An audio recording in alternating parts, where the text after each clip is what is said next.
창세기 강의 79번째 시간입니다. 오늘부터 야곱의 밧단 아람 하란에서의 삶을 우리가 살펴보게 되었습니다. 하란에 이를 때까지 야곱에게 있었던 일들을 조금 더 정리를 해드리면, 형 에서를 피하여 홀로 밧단 아람으로 도망하던 야곱에게 하나님이 찾아오십니다. 하나님께서 야곱을 만나주시고 그에게 미래에 있을 일들을 축복하시면서 내가 너와 함께 할 것이다, 내가 너에게 말한 것을 이루기까지 떠나지 않을 것이다. 하나님께서 말한 것이라고 하는 것은 야곱을 반드시 하란에서 돌이켜 가나안으로 오게 하신다고 하는 것이 하나님의 약속이었습니다. 여러분, 야곱의 입장에서 이 하나님과의 만남, 이 사건은 그의 인생을 바꾸는 대단히 중요한 사건이죠. 하나님께서 그렇게 자신의 실수로 말미암아 도망할 수밖에 없었던 야곱을 찾아와 주시고 만나 주신 이 사건 때문에 장차 야곱은 이스라엘의 12지파를 생성하는 아브라함과 이삭의 언약을 이룰 수 있는 공식적인 하나님의 언약의 파트너가 되기도 하는 것입니다. 야곱을 찾아오신 하나님께서는 야곱을 책망하지 않으셨죠.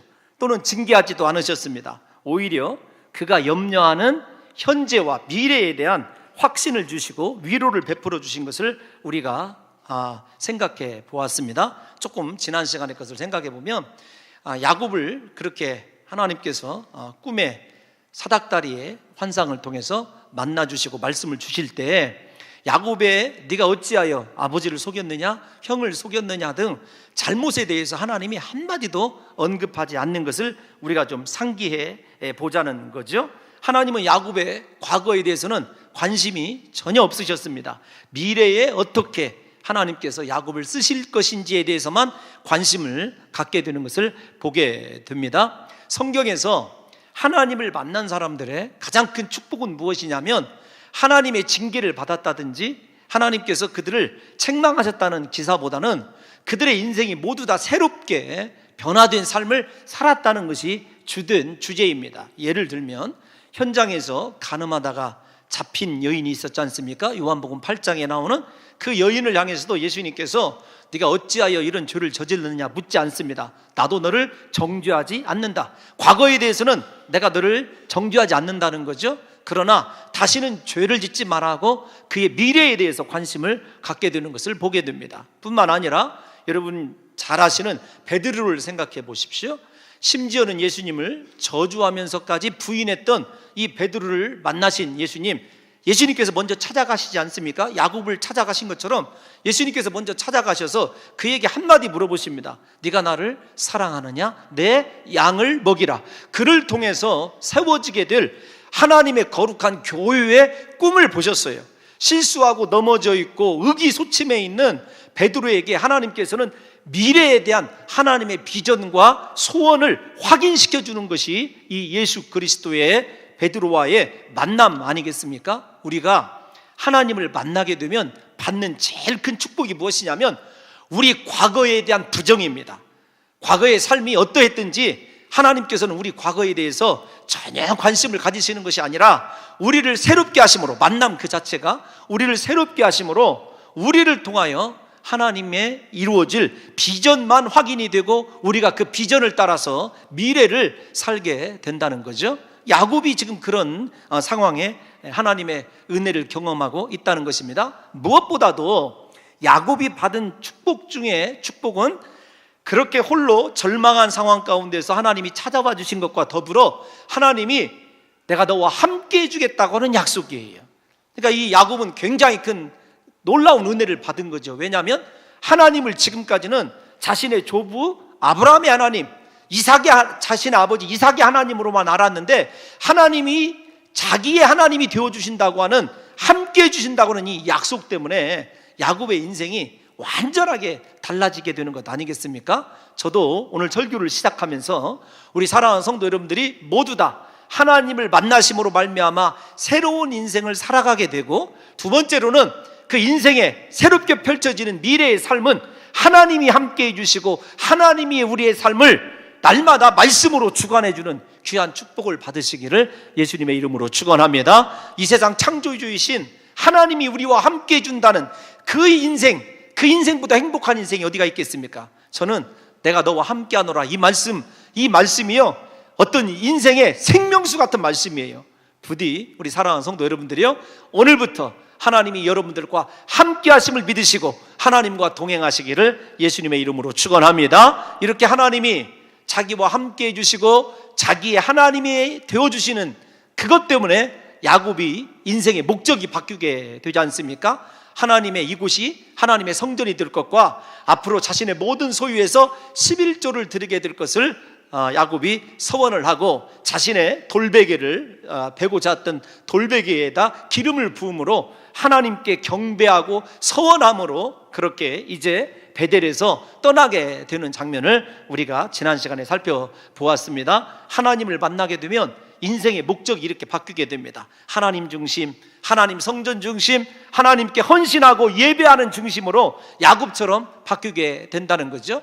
사랑하는 성도 여러분들의 삶의 중심은 지금 무엇입니까? 하나님입니까? 세상입니까? 아니면 세상에서 성공과 출세입니까? 아니면 하나님 앞에 거룩한 예배자로서는 이것이 인생의 목적입니까? 야곱은 인생의 목적까지도 그렇게 바뀌는 것을 보게 됩니다. 우리가 그러므로 내가 정말로 하나님을 만난 사람이냐 아니냐, 우리 스스로가 무엇을 추구하고 생각하고 있는지를 여러분 판단해 보면 우리의 신앙의 현주소를 발견할 수 있어요. 야곱과 같이 그렇게 무너져 버렸던 절망스러운 인생도 하나님을 만나고 함께 해주신 하나님 때문에 삶의 목적이 바뀌었다고 한다면, 오늘 사랑하는 성도 여러분들이 어떤 상황과 어떤 위기에 있다 할지라도 오늘 예배를 통해서 하나님을 만나고 하나님이 함께 해주심을 분명히 약속받게 되면 우리의 모든 신앙의 삶의 가치관과 목적도 그렇게 야곱처럼 바뀌게 되는 역사가 일어나게 될 줄로 믿습니다. 오늘 야곱이 새로운 인생을 살게 되었다고 하는 증표된 말씀이 있어요. 그것이 무엇이냐면은 우리가 읽은 29장 1절에 나오는 야곱이 길을 떠나라고 하는 말입니다. 이 길을 떠나라는 말이 어떻게 새로운 인생을 살게 된 야곱의 증표입니까? 이렇게 묻고 싶으실 터인데요, 옛날 성경에 뭐라고 되어 있냐면 야곱이 발행하여, 이런 단어가 쓰여 있어요. 발행이라고 하는 단어. 왜 그렇게 길을 떠나, 발행, 이런 말들로 쓰여져 있냐면 지금 야곱을 상징하고 있는 야곱의 심리적 상태를 묘사하고 있는 단어는 우리말로 쉽게 번역될 수 있는 단어가 아니기 때문에 그래요. 여러분, 길을 떠나라고 하는 이 단어는 이런 뜻입니다. 야곱이 그의 두 발을 들어 올렸다, 그 뜻이에요. 히브리어 원어로 보면 야곱이 그의 두 발을 들어 올렸다, 무슨 말이냐면 정말로 인생 절망 가운데서 두 다리에 힘이 없이 주저앉았던 인생이 이제 새로운 생명의 힘을 얻어서 두 다리를 높이 들어 올리며 행진하고 있다, 그 뜻입니다. 그러니까 군인들이 여러분 이렇게 제식 훈련할 때 이 무릎을 높이 들고 이렇게 힘차게 걷는 것과 거의 비슷한 일들이 오늘 이 야곱에게 비춰지고 있는 거죠. 하나님을 만나면 이렇게 인생이 달라지게 되는 거예요. 절망하고 주저앉아 있고 의기소침하고 힘이 빠져 있는데 하나님을 만나고 하나님의 약속의 말씀을 들은 야곱의 발걸음은 생명력으로, 하나님이 공급해 주신 생명력으로 가득 차서 이렇게 두 다리를 여러분 높이 들고 걷고 있는 새로운 인생을 시작하고 있는 야곱의 여러분 이 모습을 성경이 우리에게 보여주고 있는 거죠. 저도 우리 사랑하는 성도 여러분들이 혹시 오늘 우리 교회에 나오실 때 어깨에 힘이 빠지고 정말로 내 힘으로 내 인생 지탱할 수 없을 정도로 절망하고 낙심한 야곱과 같다 할지라도 오늘 하나님을 만나고 함께 해주신 하나님 때문에 집으로 돌아가실 때는 여러분의 두 다리에 하나님의 생명력이, 말씀에 의한 능력이 공급됨으로 말미암아 새로운 인생길을 시작하는 놀라운 역사가 일어나시기를 예수님의 이름으로 축원합니다. 오늘 이 야곱이 두 발을 들었다, 이 말을 신약의 용어로 표현하면 이런 거예요. 어떤 거냐면은 우리 인생이 예수님을 만나기 전까지는요 아무런 의미가 없습니다. 내가 세상에서 아무리 잘 나가고 높은 자리에 있다 할지라도 예수님 만나지 못한 인생은요 하나님께 기억된 바가 없거든요. 의미가 없어요. 신약에 예수 그리스도를 만나고 변화된 삶을 뭐라고 얘기하냐면 거듭남이거든요. 하나님은 우리의 거듭남 이후의 인생에만 관심이 있는 겁니다. 부디 이 자리에 계신 사랑하는 성도 여러분들과 제가 예수님을 만나고 거듭남으로 말미암아 오늘부터 우리의 인생의 걸음이 하나님께서 의미를 두시고 하나님의 생명력으로 우리의 걸음을 축복해 주심으로 말미암아 우리가 걷는 곳마다 예수 생명이 흘러나는 진정으로 성경이 인정하는 복 있는 인생 걸음들이 되시기를 예수님의 이름으로 축원합니다. 이제부터 우리의 모든 것 하나하나가 하나님께 새로운 의미가 되는 귀한 발걸음 야곱처럼 걸어내시기를 예수님의 이름으로 축원합니다. 이렇게 야곱이 두 발을 높이 드는 생명력 있는 걸음을 걸어서 도착한 곳이 하란입니다. 그런데 여기 이 하란에서의 삶을 조금 영적으로 정리를 해드릴 필요가 있습니다. 하란으로 야곱이 하나님의 어쨌든 인도하심 때문에 들어가게 됐어요. 무사히 들어가게 되었는데 하나님의 함께 하심 때문이죠.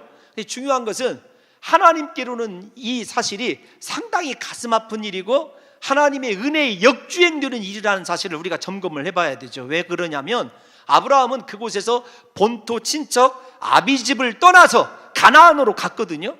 이삭을 결혼시킬 때에도 심지어는 잠시 방문도 못하게 했던 땅이 하란이에요.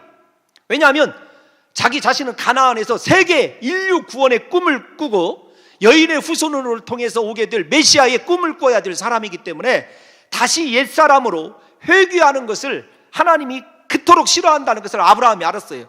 그런데 아브라함이 버리고 오고 아브라함이 정말로 하나님 앞에서 두려워한 일을 야곱이 다시 아브라함이 버린 것을 챙기려 하고 하나님께 서원했던 하나님께 순종했던 그 길과는 정반대의 삶을 살기 위해서 지금 하란으로 들어가고 있는 이 야곱을 보십시오. 하나님께는 굉장한 위기의식, 하나님의 일에서는 위기의식을 느끼게 되는 일 아니겠습니까? 100여 년 전에 아브라함이 떠났던 그곳으로 이 야곱이 들어가게 됨에 따라 하나님의 언약의 진보가 지금 늦어지고 있음을 우리가 영적으로는 이해를 하셔야 돼요. 야곱은 그곳에서 살게 되지만 하나님의 일은 멈춰버리는 거예요. 야곱의 시간은 흘러가겠지만 하나님의 시간은 멈춰버린 순간이 바로 이 29장의 시간이다. 이렇게 여러분들이 조금 이해를 해주셨으면 좋겠습니다. 왜 이런 일이 일어나냐면 이삭과 야곱이 하나님께 제대로 된 신앙의 삶과 헌신의 모습을 보여주지 못했기 때문이라고 하는 것은 우리가 잘 알고 있는 것 아니겠습니까?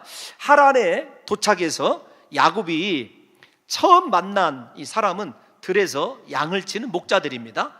여러분들께 조금 집중해서 이 말씀을 쫓아오시기를 당부드리면서 미리 조금 말씀을 드리면 이 29장의 목자들과의 대화, 라헬을 만나고 라반을 만나는 이 과정은 야곱의 하란에서의 삶을 미리 보여주는 예고편입니다. 그러니까 상당히 중요한 거죠. 우리가 드라마 시청할 때 다음 회에 대한 여러분이 뭐라고 할까요? 미리 보기가 이렇게 짧게 나오지 않습니까? 오늘 이 29장 1절에서 14절은 야곱의 하란에서의 20년 삶에 대한 미리 보기 이렇게 생각하면 돼요. 그러니까 미리 보기는 가장 중요한 사건들 하나하나를 그림으로 보여주는 거죠. 이제 그런 거 하나와 두 번째로는 이 29장에는 야곱의 인생을 암시해주는 일종의 숨은 그림 같은 것이 이 본문에 포함되어 있어요. 조금 어려운 이야기지만 저와 여러분들이 그렇게 야곱의 인생의 미리 보기와 야곱의 인생에 닥치게 되는 일들을 마치 숨은 그림처럼 이곳에 담아놓으신 하나님의 의도, 메시지를 좀 깨달아서 함께 살펴볼 때 우리의 삶이, 우리의 신앙의 현재의 이 주소가 과연 하나님이 원하시는 귀한 인생을 향하여 달려가고 있는지 아니면 내 만족, 자기 중심의 신앙생활을 하고 있는지를 좀 함께 추적해 오셨으면 좋겠습니다. 목자를 만났다. 야곱의 직업이 뭐죠? 목자예요. 목자가 목자를 만난 거죠. 그런데 이 양을 치는 목자를 만난 이 사건이 왜 그렇게 목자인 야곱에게 중요하냐면은 그들의 대화를, 야곱과 목자의 대화를 성경이 상당히 많은 분량을 할애하고 있고 구체적으로 대화를 우리에게 서술해주고 있다는 거죠. 그러니까 그 속에 야곱을 인도하신 하나님께서 야곱에게 무언가를 보여주기 위한 메시지가 분명히 존재한다는 것입니다. 여러분, 야곱이 도착한 우물곁, 이 우물 곁에 양 세 떼가 누워 있었지 않습니까? 그런데 아직 목자들은 양떼에게 우물의 뚜껑을 열고 물을 먹이지 않습니다. 사람의 힘이 약해서가 아닙니다. 나중에 보면 야곱이 혼자 그 우물을 이렇게 열 정도로 충분히 열 수 있는데 기다리고 있어요. 이상히 여긴 야곱이 이렇게 말하지 않습니까? 7절에서 해가 아직 높고 즉 가축 모일 때가 아니니 양에게 물을 먹이고 가서 풀을 뜯게 하라. 그러니까 지금 물을 먹이면 충분히 또 다른 꼴을 먹고 양들이 튼튼해질 것이다, 이런 이야기를 하죠. 왜냐하면 양을 치는 데 있어서만큼은 야곱도 상당히 전문가이니까요. 그런데 가나안 땅에서, 아마 야곱이 속해 있었던 가나안 땅에서는 아마도 목자가 임의대로 우물을 열어서 물을 먹인 것 같습니다. 그런데 하란의 목축의 스타일이, 상황이 좀 다르다는 거죠. 하란의 목자들은 다른 목자와 그 양떼가 다 모일 때까지 기다리고 있는 거예요. 그 목자들은 다른 목자들이 다 모이게 되었을 때 비로소 우물의 뚜껑을 열고 모든 양떼에게 똑같이 물을 먹게 한다는 사실입니다. 왜 하나님이 이 장면을 야곱에게 보여주느냐라고 하는 거예요. 이 목자 이야기는 가나안의 문화는 물론 야곱의 성격이 이기적이고 항상 다른 사람보다 앞서가려고 하는 급한 성격과 너무도 대조적임을 우리에게 보여주고 있는 거예요. 생각해 보십시오. 야곱은 언제나 빠른 사람 아닙니까?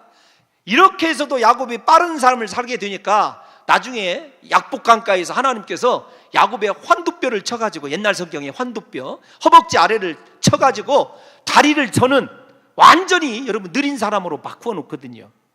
다시요, 뭐 거기까지는 가지 말고 오늘 본문을 보게 되면 야곱 같으면은 벌써 뚜껑을 열어줘서 물을 먹이고 양떼를 무럭무럭 자라도록 또 다른 꿀을 먹이는 시간을 가질 텐데, 하란의 목자들은 자기들과 함께하는 사람들이 다 올 때까지 기다리는 거예요. 그리고 다 도착하면 우물의 뚜껑을 열고 물을 주는 거예요. 야곱은 그것이 못마땅한 거예요. 자기와 맞지 않거든요. 자기는 모든 것에 빨라야 돼요. 속여서라도 빠르게 가야 되고 남을 짓밟고서라도 그것을, 다른 사람의 것을 자기 것으로 만들어야 직성이 풀리는 사람이 누구죠? 야곱이에요. 그러니까 하나님께서는 하란의 목자들을 통해서 그들이 비록 하나님을 경배하지 않는 사람들이지만 다른 사람을 배려하고 다른 사람을 기다릴 줄 알고 하나됨의 공동체가 무엇인지를 앞으로 12지파를 이루어야 될 야곱에게 미리 그림으로 보여주는 거죠. 하나님께서 이 목자들을 통하여 야곱에게 가르쳐 주시는 것들이 바로 그런 거예요. 하나님이 함께하며 인도해 주시는 삶을 살아야 되는 야곱은 오직 자기 자신만을 생각하고 다른 사람을 속이고 짓밟아서라도 목적한 곳에 빠르게 도달하기만 하면 된다고 하는 생각을 바꿔야 된다는 것을 지금 목자들을 통해서 보여주는 거죠. 다른 사람을 배려하고 늦고 연약한 자들을 섬기고 사랑해주는 근본적인 이타적인 마음으로 바뀌기를 하나님께서 지금 하란 목자들을 통해서 야곱에게 교훈하고 있는 것입니다. 자기중심적이고 이기적인 야곱아, 제발 하란의 목자들, 너도 목자 아니냐? 저들에게서 약한 자와 가난한 자들을 복 있게 하고 그들을 살게 하고 너를 언약의 후손으로 모든 사람이 너로 말미암아 복을 받게끔 그런 사명을 가지고 부른 그 인생의 가치관을 가지라는 거예요. 다른 사람을 사랑하고 배려하는 삶, 이것이 사실은 성공적인 삶이죠. 연약한 자들을 보호하는 성공적인 삶입니다. 여러분, 언젠가 올 봄에 부산의 한 초등학교에서 달리기 하는 모습이 포털사이드에 이렇게 한번 1위를 차지한 적이 있어요. 어떤 거냐면 제가 이렇게 정확히는 기억을 하지 못하지만 검색을 못 해봤어요. 이게 부산의 초등학교에서 달리기를 하다가 한 아이가 1등으로 달다가 넘어졌어요. 그러면 2등으로 달리고 3등으로 달리던 아이들이 막 같이 달려나가야 되는데 다 같이 돌아가서 그 아이를 이렇게 세우고 함께 결승선을 이렇게 통과하는 장면이 뉴스화 됐어요. 여러분, 그게 뉴스화 될 정도로 요즘의 세대가 얼마나 자기만 잘 되면 되고 무슨 수를 써서라도 나만 성공하면 되는 세대 아닙니까? 오늘 하나님의 그 마음이 어떤 마음이냐면 야곱의 마음이에요. 그러나 이제부터는 하나님이 함께 하시면서 야곱에게 선민 이스라엘의 삶을 가르쳐 주시는데, 여러분, 아브라함에게 주신 복이 무엇이었죠? 아브라함으로 말미암아 세상의 모든 민족이 복을 받는 것 아니겠습니까? 그러니까 야곱 자신이 복을 누리는 것은 어떤 의미의 복이냐면 자신의 복을 통해서 다른 사람들이 살게 되고 다른 사람들이 하늘의 은혜를 맛보게 되는 것 아니겠습니까? 그 사명을 지금 이 목자들을 통해서 하나님이 보여주고 계심에도 불구하고 야곱은 깨닫지 못하는 거죠. 여러분, 우리 인생에서 펼쳐지는 일들 가운데 우연한 것 없습니다. 다른 사람들에게서 일어나는 그 일들을 하나님이 우리에게 보여주실 때는요, 영적인 분별력 있는 사람은 저 모습을 통해서 하나님이 내가 무엇을 고쳐야 되는지, 내가 어떤 삶을 살아야 되는지 하나님이 날마다 우리를 교훈해 주시거든요. 야곱이 지금 그 교훈을 받고 있는 거죠. 이처럼 야곱이 하란에서 처음으로 만난 사람은 다른 사람을 배려하면서 먼저 와서 기다릴 줄 아는 사람이었어요. 이 기다림이 없어서 야곱은 홀로 하란으로 도망한 것 아닙니까? 무엇보다 기다리지 못하여 이삭의 가정은 산산조각이 나서 뿔뿔이 흩어지게 된 거죠. 먼저 가기 위하여 에서의 발뒤꿈치를 잡고 먼저 축복을 받기 위하여 아버지를 속이고 라헬을 얻기 위하여 먼저 하나님보다 앞서서 기간을 정하는 야곱, 너무도 빠른 사람이죠. 너 그러지 말라는 거예요. 먼저 온 사람들이 물을 먹지 아니하고 나중 온 사람을 기다리는 것이 바로 자기 희생입니다. 자기 부인이죠. 먼저 온 사람, 먼저 목적지에 도달한 자신의 권리, 특권을 사용하지 아니하고 연약한 자들까지 함께 그 특권을 누릴 수 있을 때까지 기다릴 줄 아는 배려의 마음을 지금 하나님께서 야곱에게 보여주신다는 거예요.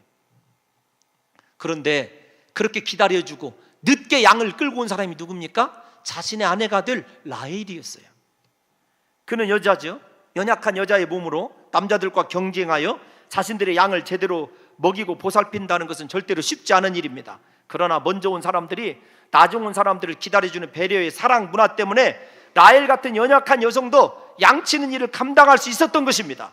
하나님은 야곱에게 잠잠히 하나님을 기다릴 줄 아는 믿음으로 다른 사람을 살게 하는 언약의 후손다운 인생 살기를 시청각으로 지금 보여주고 있는 겁니다.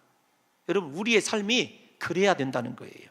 다른 사람보다 죽을 힘을 다하여 먼저 달려가는 이유가 먼저 도달하여서 나만의 성취의 기쁨을 혼자만 누리는 것이 아니라 그에 따른 나만의 성공의 성을 쌓고 다른 사람 접근하지 못하게 하는 것이 아니라 나보다 늦게 오는 자들, 연약한 자들, 그들의 축복과 은혜를 지켜줌으로 말미암아 그들과 함께 은혜의 샘물을 열고 축복의 샘물을 열고 함께 마시게 하는 그리스도인 삶, 이 삶을 회복하지 않는 한 여러분, 우리는 야곱이 하나님을 만나기 전의 삶과 동일한 삶을 지금 살아가고 있는 거예요. 내가 잘 돼야 될 이유, 내가 먼저 성공해야 될 이유, 내가 이 세상 가운데서 다른 사람보다 조금이라도 더 많이 소유해야 될 이유가 나 때문이 아니라 나에게 하나님이 붙여주신 연약하고 늦을 수밖에 없는 힘없는 자들에게 내 은혜의 축복의 우물의 샘을 열어서 공개할 수 있는 사람, 나중에 요셉이 애굽의 창고를 여러분 개방하여서 다른 민족을 살게 한 것처럼 하나님이 내게 주신 축복을 통해서 다른 사람에게 여러분 내 은혜의 창고를 개방하고 은혜의 샘물을 공개할 수 있는 진정한 하나님 나라 백성다운 사람을 하나님이 찾고 계신 거죠. 여러분, 오늘날 왜 한국 기독교가 이렇게 손가락질 당하죠? 기독교인들만큼 이기적인 사람 여러분 본 적 있습니까? 왜 이단들이 그렇게 성행하죠? 우리가 다른 사람을 배려하고 사랑하고 기다릴 줄 알고 약자를 위해서 내 인생의 축복의 우물과 축복의 창고를 개방할 줄 모르기 때문에 그런 것 아니겠습니까? 지금 야곱에게 인생 그림을 지금 하나님이 보여주는 거예요. 우리의 삶이 하란의 목자들처럼 먼저 왔기 때문에 먼저 물을 먹을 권리와 특권이 있음에도 불구하고 그 권리와 특권을 자신을 위하여 쓰지 아니하고 연약한 사람들을 위하여 사용하는 그것이 마태복음에서 주님이 산상수훈에서 얘기하는 심령이 가난한 자의 삶이고 마음이 청결한 자의 삶이고 화평케 하는 자의 삶이라는 사실을 우리가 다시 한번 생각해야 됩니다. 여러분들이 저는요 축복받고 잘 되기를 바랍니다. 그러나 그것으로 나만 누린다고 한다면 죄송하지만 그 축복은 축복이 아니라 여러분 가정의 비극입니다. 또 하나 너무 좀 설교가 과격하죠? 또 하나 좀 살펴봐야 될 것이 있어요. 10절과 11절을 조심해서 한번 읽어보면 일단의 숨은 그림을 찾을 수 있습니다. 10절과 11절 시작.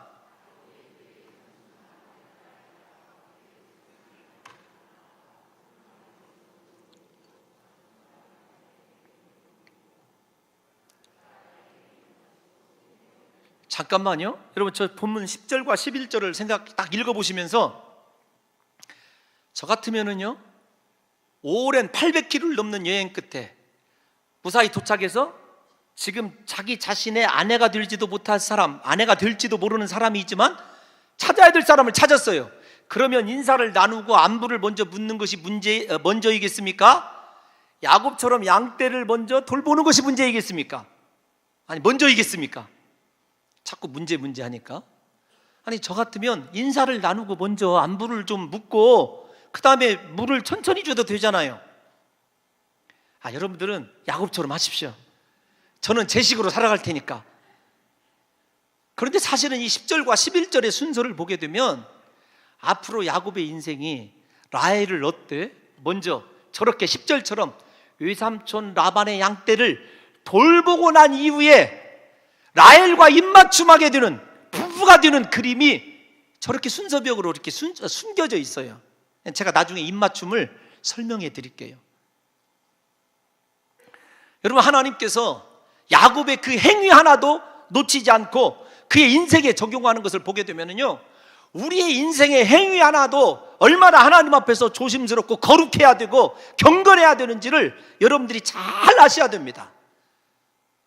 오늘 야곱의 앞으로 라헬과의 결혼이, 라헬과 입맞추기 위해서는 그렇게 라반의 양떼를 오랜 세월 동안 돌봐야 되는 밑그림이 오늘 이 본문 가운데 그렇게 숨겨져 있는 거죠. 또 하나 어떤 그림이 숨겨져 있냐면, 여러분 이 라헬을 기다리는 목자들을 생각해 보십시오. 기다린다고 하는 단어는 나와 있지 않지만 라헬이 온다, 라헬이 올 때까지, 가장 연약한 라헬이 올 때까지 기다려야 되죠.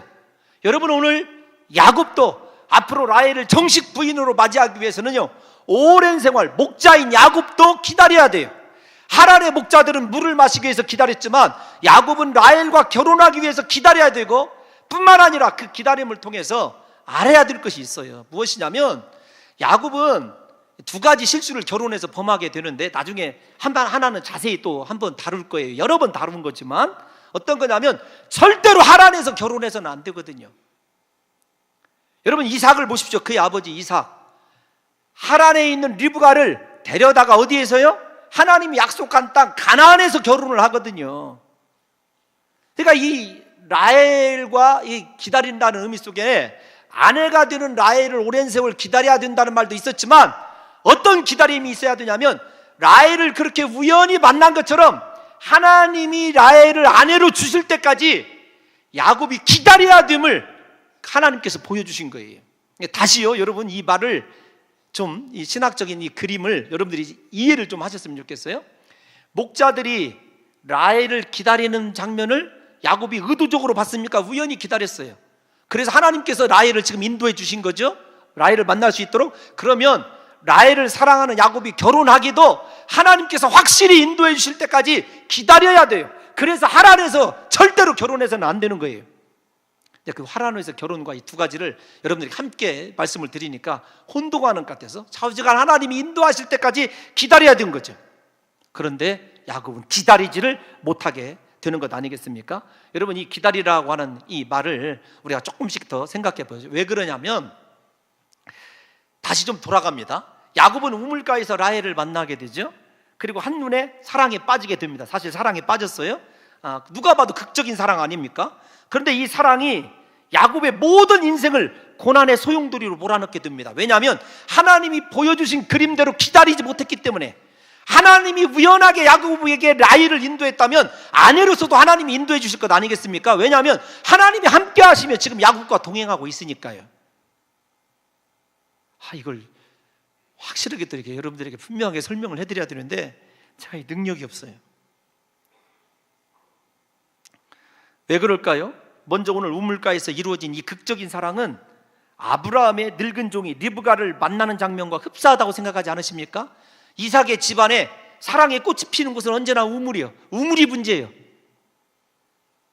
옛날에 우리나라에서도 우물가에서 모종의 썸씽들이 일어났다고 그래요.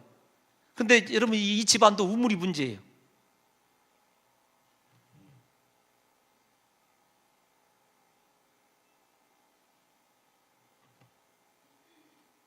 생각해 보십시오. 야곱과 라헬의 만남에서 빠진 것이 있어요. 어떤 것이 있냐면, 아브라함의 종은 오직 하나님을 의지하여 기도함으로 리브가를 만났지만 야곱은 인간적인 감정에 의해서 라헬을 사랑해버리고 만 거죠. 지금 야곱에게 빠져있는 것이 무엇이죠? 두 발의 생명력을 주신 하나님을 기억하지 못하는 것이 문제예요. 모든 일을 깨닫게 하나님께서 다 보여주고 계시지만 하나님을 생각하지 못하는 것이 야곱의 단점이라는 거죠. 즉, 야곱에게는 하나님의 인도하심을 바라는 기도가 빠져 있어요. 하란에 도착하자마자 하란이라는 사실을 알고도 기도했어야 됐어요. 그러나 이렇게 언젠가 자기의 일이 잘 됐다고 생각하는 순간에 야곱이 곧바로 하나님을 잃어버리는 그 모습이 누구의 모습이냐? 우리의 모습입니다. 우리도요, 일이 조금 안 되고 막 하나님 앞에서 곤란하면 애걸복걸하고 난리 납니다. 얼마나 신앙이 일취월장하는지 몰라요. 그러다가 문제가 딱 해결되면은요, 야곱처럼 하나님 언제 하나님이냐? 또다시 자기 중심적으로 살아가는 그 모습이 우리의 모습이라는 거죠. 야곱은 기도보다 하나님보다 자신의 감정이 더 중요했어요. 그 결국 엄청난 고난을 겪어야 될 뿐만 아니라 그토록 사랑해서 우여곡절 끝에 얻은 라헬을 일찍 잃어버리게 되죠. 라헬이 일찍 죽지 않습니까?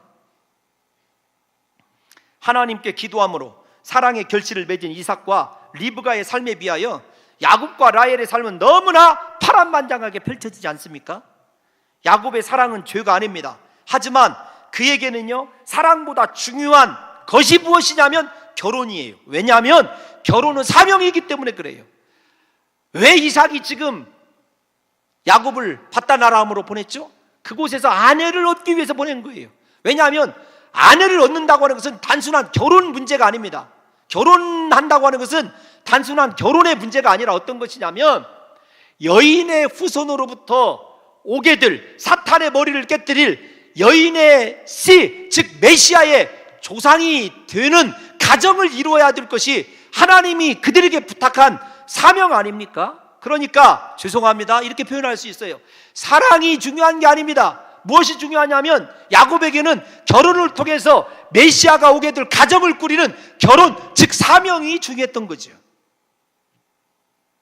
그래서 결혼은 여인의 후손인 메시아를 얻기 위한 언약의 실현 과정으로 이해했어야 됐어요. 단순한 결혼이 아니었습니다. 그래서 이삭과 리브가는 그가 우상 문화에 찌들어 있는 가나안 여인이 아니라 상대적으로 경건한 자신의 친족에게서 아내를 취하기를 원한 것 아니겠습니까? 그러므로 야곱은 아버지 이삭이 자기를 떠나보낼 때의 부탁이 오직 외삼촌의 딸들 가운데서 아내를 취하라고 한 그 말을 기억하고 하나님의 의중을 물었어야 되고 기도했어야 된다는 거죠.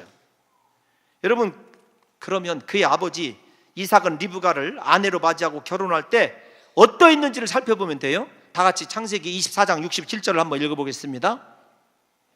시작. 이삭이 리브가를 인도하여 그의 어머니 사라의 장막으로 들이고 그를 맞이하여 아내로 삼고 사랑하였으니 이삭이 그의 어머니를 장례한 후에 위로를 얻었더라. 잘 보세요. 사랑이 먼저입니까? 결혼이 먼저입니까? 제가 오늘 1부 때 이렇게 말씀을 드렸어요. 옛날에 우리 조상들은 말입니다, 얼굴도 안 보고 부모가 시집 가라고 하면 시집가고 장가 가라고 하면 장가 간 때가 있었어요. 사랑이 문제가 아니에요. 오늘날 제가 1부 때 청년들에게 몇몇 청년들이 나와 있어서 이런 얘기를 했습니다.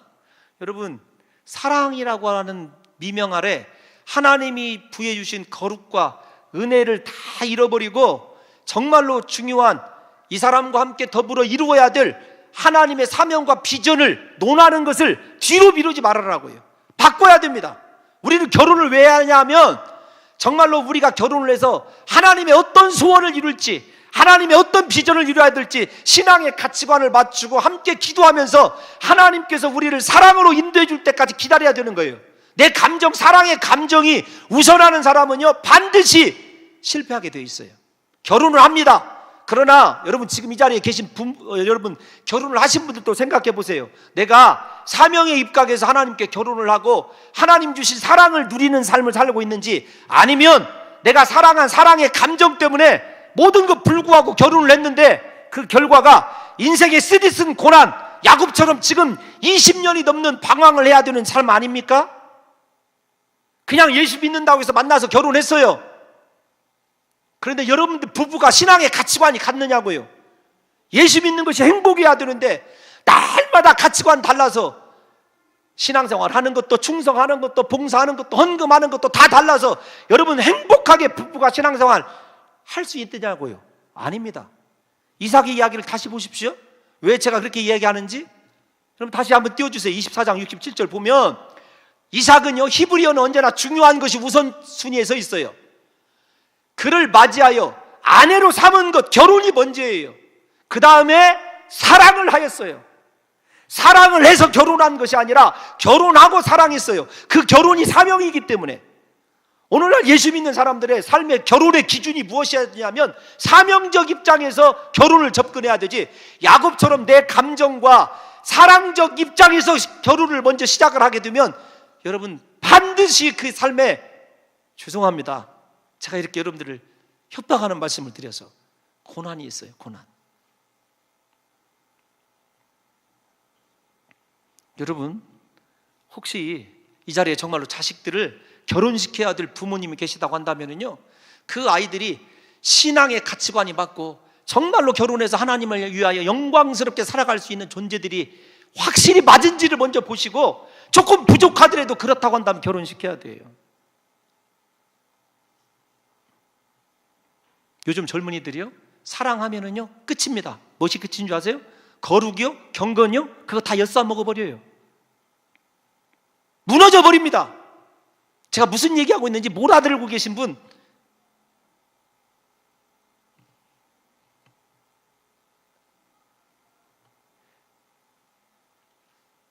여러분 사랑보다 중요한 것이 결혼이고 사명인 거죠. 야곱은 왜 자기 자신이 밧단 아람으로 보내졌는지, 왜 아버지가 그렇게 결혼에 대해서 강력하게 한 가지만 부탁했는지를 잊어버린 거죠. 왜 그런가 하면 야곱이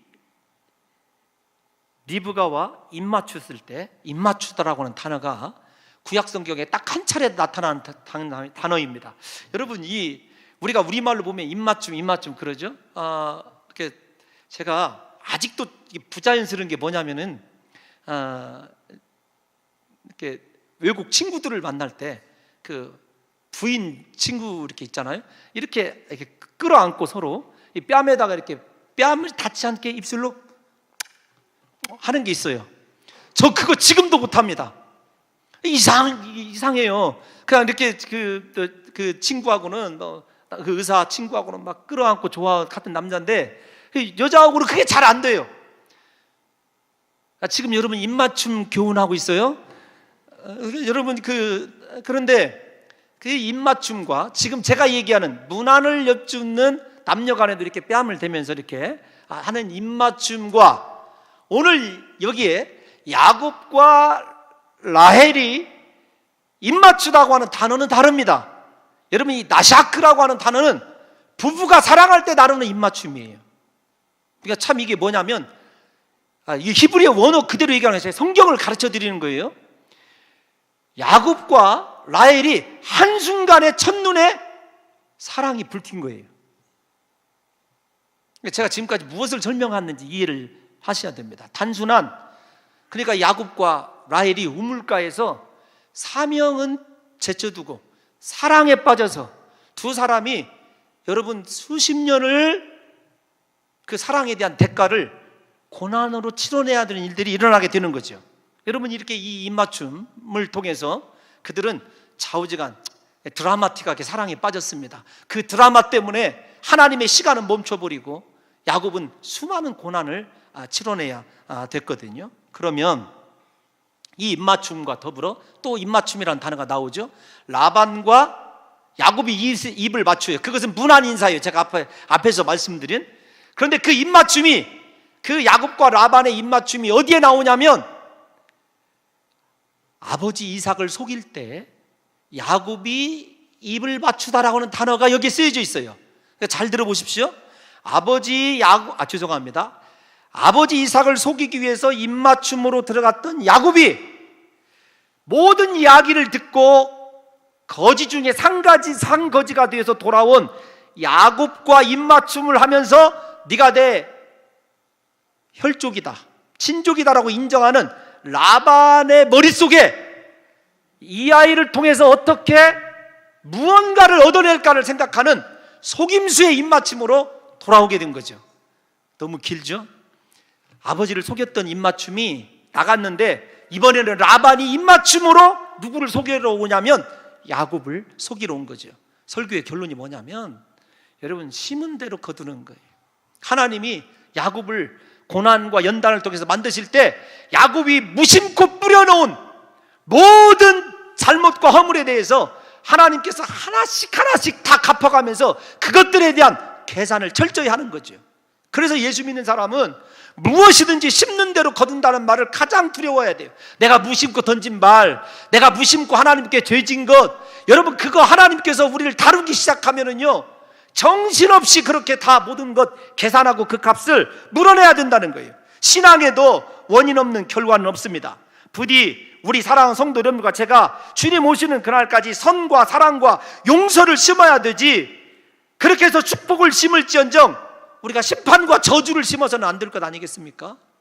사랑하는 성도 여러분들이요, 오늘 이 야곱 이야기를 통해서 야곱의 인생 앞으로 펼쳐지게 될 모든 밑거림들이 무엇과 관련이 되어 나타나냐면 야곱의 행위와 관련되어 나타납니다. 하나님을 의지하지 않고 자기중심적이 되어서 자기 마음대로 살았던 야곱의 그 인생의 대가를 하나님이 다 계산하거든요. 사랑하는 성도 여러분들과 제가 이 설교를 마치면서 우리의 삶이 정말 하나님을 향하여 온전히 그분을 신뢰하고 그분이 이끄는 대로 기다릴 줄 알고 그분의 삶 속에서 원하시는 것들을 우리가 이루어드리는 거룩한 인생, 복을 심는 인생이 될 것인지, 아니면 필요할 때만 하나님 찾고 일이 해결되면 하나님과 상관없이 내 중심대로 내 감정대로 모든 것을 심음으로 말미암아 그것에 대한 대가를 지불하는 인생을 살 것인지를 생각하셔서 부디 우리에게 이 야곱과 같이 하나님의 두 발 넘치게 주셨던 생명력을 저버리는 하나님 없는 삶을 살아가는 야곱과 같은 우물가의 야곱의 모습이 나타나지 않음으로 말미암아 부디 사랑하는 성도 여러분들과 저에게는 함께 하시는 하나님의 은혜, 우리를 축복하시고 언약 안으로 이끌어들이시는 하나님의 놀라운 사랑과 이끄시는 은총만이 넘치시기를 예수님의 이름으로 축원합니다. 하나님 아버지,